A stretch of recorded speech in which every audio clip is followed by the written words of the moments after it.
பாசிசத்திற்கு எதிரான யுத்தம் நடைபெறுகிறது. அந்த பாசிசம் என்றால் என்னவென்றே அர்த்தம் தெரியாத காரணத்தினால் பாயாசம் என்று சொல்லுகிறார்கள். சின்ன பிள்ளைங்க அப்படிதான் பேசும், அதை பெருசாக எடுத்துக்கொள்ளக்கூடாது.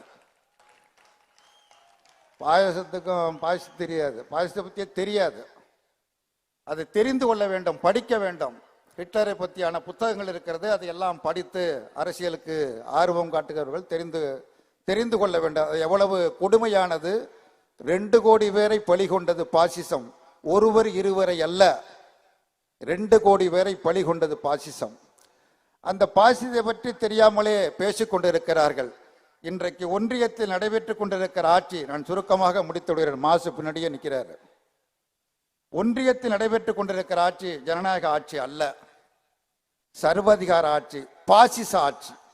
அந்த பாசிசத்திற்கு எதிராக இந்தியாவிற்கே வழிகாட்டியாக தமிழ்நாடு ஒரு முன்னோடி மாநிலமாக பாசிசத்திற்கு எதிரான யுத்தத்தை நடத்தி கொண்டு இருக்கிறது. பாசிசம் என்பது மிக அபாயகரமானது. நாட்டையே அழித்துவிடும், நாட்டையே சீரழித்துவிடும். ஜனநாயகம் என்ற பேச்சுக்கு இடம் கிடையாது. அப்படிப்பட்ட பாசிசத்தை எதிர்த்து நடைபெற்றுக் கொண்டிருக்கக்கூடிய இந்த போரில் இந்தியாவுக்கே ஒரு முன்மாதிரியாக முன்னோடி மாநிலமாக தமிழகம் விளங்கி கொண்டிருக்கிறது என்று சொன்னால் அதற்கு யார் காரணம்?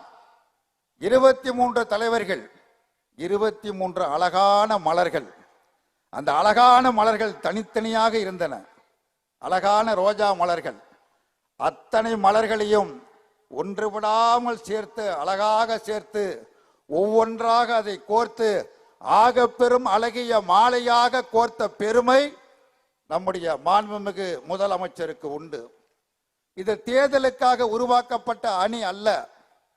காவேரி நதிநீர் பிரச்சனையில், தமிழ்நாட்டின் உயிர்நாடி பிரச்சனையான காவேரி நதிநீர் பிரச்சனையில் அனைத்து கட்சிகளையும் அரவணைத்து ஒன்றிணைத்து ஒரு மகத்தான ஒரு மாபெரும் இயக்கத்தை தமிழ்நாட்டில் முக்கம்பில் தொடங்கி கடலூர் வரை ஒரு பிரம்மாண்டமான பிரச்சார இயக்கத்தை வெற்றிகரமாக நடத்தி முடித்து அதனுடைய தொடர்ச்சியாக இந்த அணி பல 10 ஆண்டுகளுக்கு மேலாக தொடர்ந்து செயல்படுகிறது என்று சொன்னால் ஒரு கொள்கை பலம் இருக்கிற காரணத்தினால் இந்த அணி தொடர்கிறது.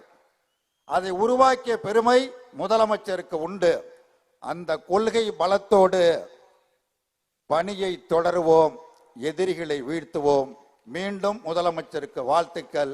நன்றி, வணக்கம்.